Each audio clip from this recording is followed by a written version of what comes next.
Hello and welcome to another edition of Sutton Impact Family Style. I'm Jason. And I'm Bill. And I'll start us off with our sport business moment. Let's talk about the wagering opportunities for pro sports and potentially college sports, which that's where I see the problem. I mean, if you're talking about a pro sport where there could be a gambling issue where people can throw a game, you're talking arena football or the WNBA where they don't make any money. Otherwise, I doubt it would ever happen. But in college sports, if you're going to be able to bet on college sports, I could definitely see that as an issue. Well, you can technically bet on college sports now. I mean, No, but if it became widespread and illegal, there would be people reaching out to try and influence those games. There's no doubt in my mind that would happen. it's true. I mean, you have a lot of NBA, like if you get like a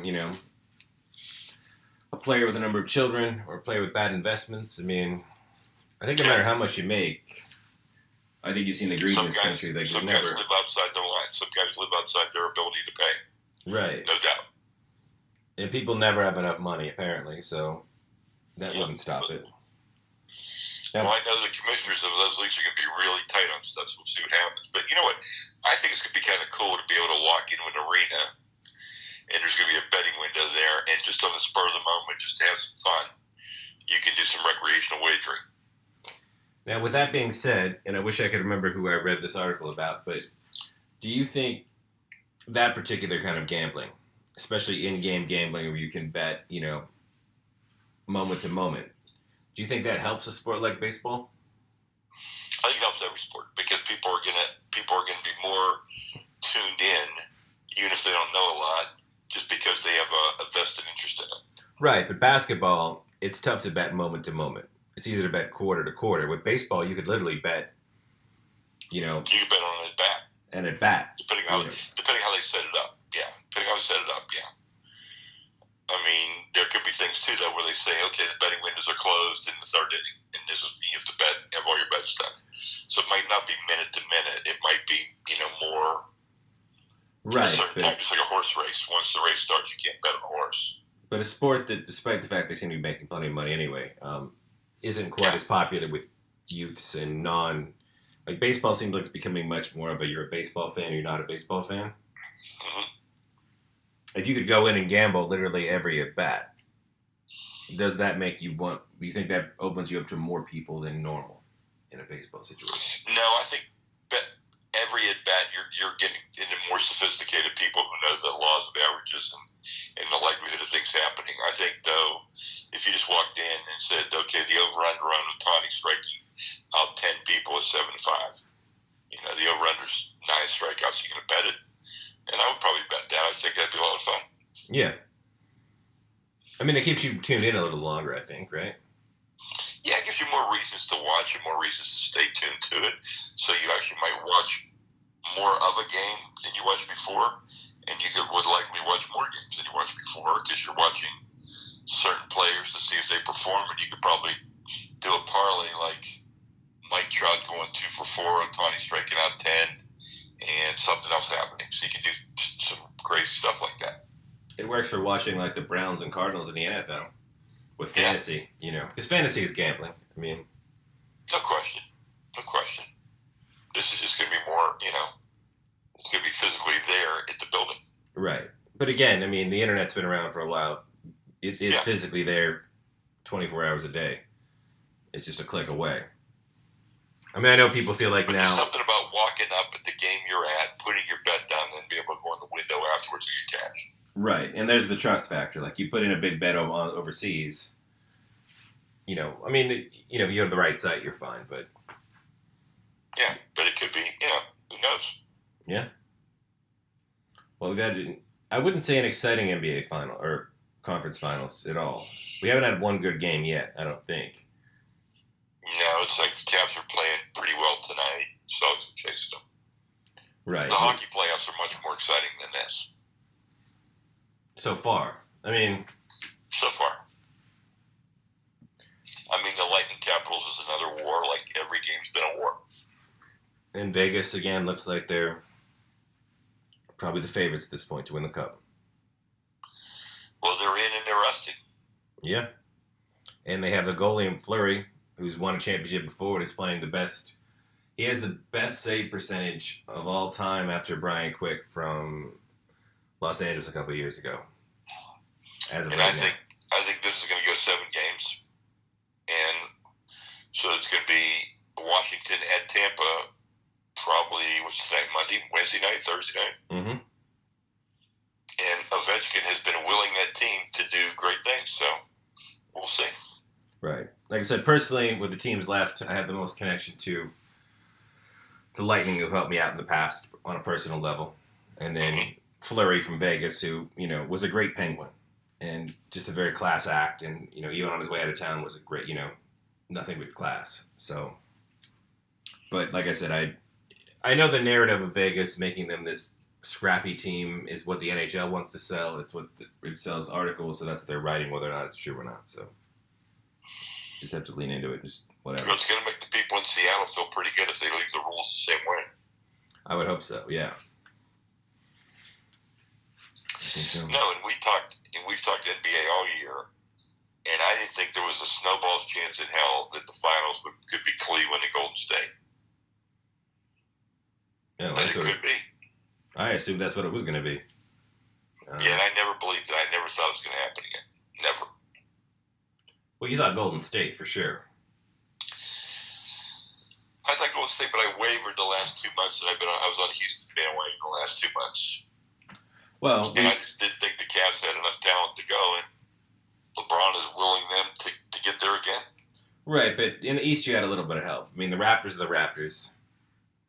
The Celtics are still playing without their two, arguably the two best players. I know Gordon Hayward has literally been out for all but 5 minutes this year, but Hayward and Irving were supposed to be the two players leading to the championship.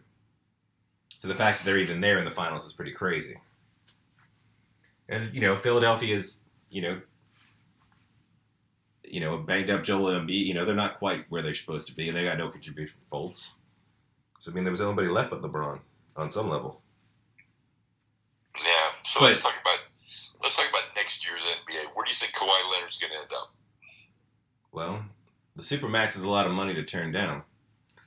And San Antonio's apparently put that on the table. That's $221 million in the state of Texas, which makes it a legit $221 million to turn down. That's a lot. That's tough to walk away from. Yeah. I don't know. I wonder, but it's got to be an issue, Jason. Oh, yeah. There's got to be an issue that maybe it's not all about money for him. If you're the Spurs, though, who out there can make you an offer worth taking? Like, if you're, I know the one team they talked about as a perfect fit would be Philadelphia, back to Philadelphia, right? Mm-hmm. If they offer you Fultz, this year's pick, which I think is 10, and, 2 future picks, let's just say. That's technically already 2 first-rounders. Maybe they got it over. Is that enough for Kawhi Leonard? If the Lakers offered you, their first-rounder this year, plus Brandon Ingram, and I don't even know what else, Kyle Kuzma? You might go there if you could see them getting LeBron and Paul George. Then you go there and you're the big 3. Right, but if you're San Antonio, you realize whatever you get. You sign a 2-year deal. Yeah, but if you're San Antonio, they don't have to trade him this year, obviously. Right. He's not a free agent for 2 more years.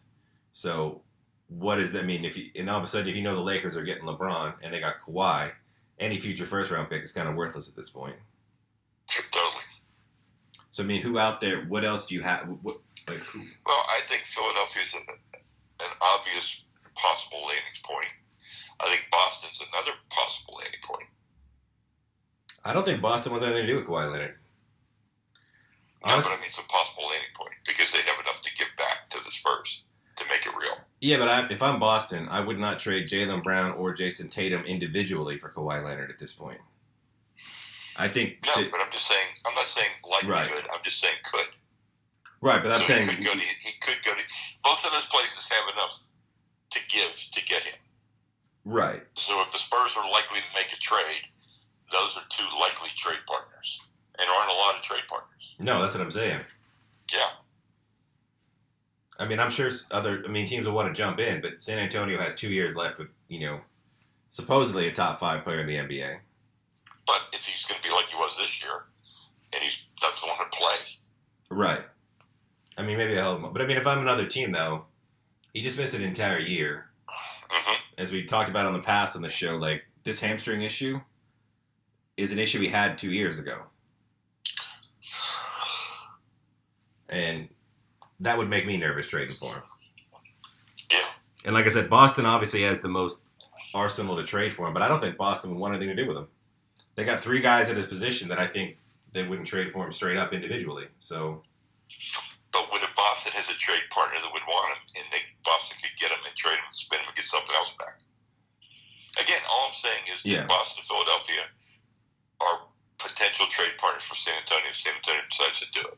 I'm not saying they're final destinations for Kawhi Leonard. No. I'm just saying they're trade partners. I think Boston wants the other disgruntled superstar in the league right now, in Karl Anthony Towns, who supposedly wants badly out of Minnesota. And then obviously the big fish in the world is Anthony Davis. Although I'm sure New Orleans is not going to touch him this year. But, if, depending on what they do in free agency, they don't bring anybody else in, they fall back to earth a little bit from last year, from this year's playoffs. Mm-hmm. And all of a sudden it's like, we know we're losing Anthony Davis in 2 years. Then I think Boston is really willing to open up the trunk, Yeah. That'll be a fun offseason to talk about this. Yeah. And we've talked about the draft a little bit, but outside of Luka Doncic, who I do think is a legitimately good basketball player, I don't know if he's ever going to be like, where his ceiling is exactly. But he's the only player I think can come in and actually change anybody's team. I'm sure there'll be 1 or 2 guys throughout the the draft that'll end up being really good. But I was not impressed with the guy from Arizona at all. No. He got his face handed to him in the NCAA tournament. Right, and as we discussed, he has zero. He seems like he has no defensive aptitude. Like he's just not. Like he just seems to have no awareness. No, doesn't have that natural ability to play defense. And if I'm putting a 7-footer out on the court, you've got to be able to protect the rim. No question. I don't care if you're 7 feet tall and you can step out and hit a 3, because again, it's nice that the 7-footer can get out of the lane to open it up for drives and kicks. And I know the math has told us that the 3 is the only shot we're taking in the NBA. But if I'm playing a 7-foot guy, I want to be able to protect the rim. And I want to be able to dump the ball into him and have him dominate in the inside from time to time. Which maybe he can and can't do, but defensively he looks terrible. So I'd be afraid of him. Yep. And Trae Young is smaller than me with a shorter arm swing than me, and they say that's terrible in the NBA. So that can't be a good thing. Let's talk about NFL. OTAs are opening up. Mm-hmm. Odell Beckham is there. Want more money, but he's there. And I respect that. At the same time, Le'Veon Bell says he's not going to be there. Brady's not going to be there. Gronk's not going to be there. Gronk's not going to be there. So, a number of things. I don't know. Well, not to get too much into Steeler talk, but if I'm Le'Veon Bell, I realize that every year that goes past, no matter how much $14.5 million is a year to play with, the likelihood of me getting longer and longer deals becomes shorter and shorter every year that I play as a running back. If I'm averaging 126 yards a carry or 126 yards a game, which is a phenomenal number, and I can run and catch and pass and block, and I'm probably the best back in football, I'll be 28 by the time this thing is over. And I'm not sure who's going to give me my big deal. So I'm I finally want my big deal. And if I'm the Steelers, I'm thinking the exact same thing. I'm like, we have a short window. We want him for this year, but Ben, no matter what he says, who knows if he's going to be there long term, and can we afford to commit, this much of our salary cap, no matter how good Le'Veon Bell is, to Le'Veon Bell? And I don't know the answer to that. But no, and do we honestly think that Le'Veon Bell can be the same player with another team? I don't know if he can. I think he can. I think that offensive line and everything else is set up for him to do whatever he needs to do.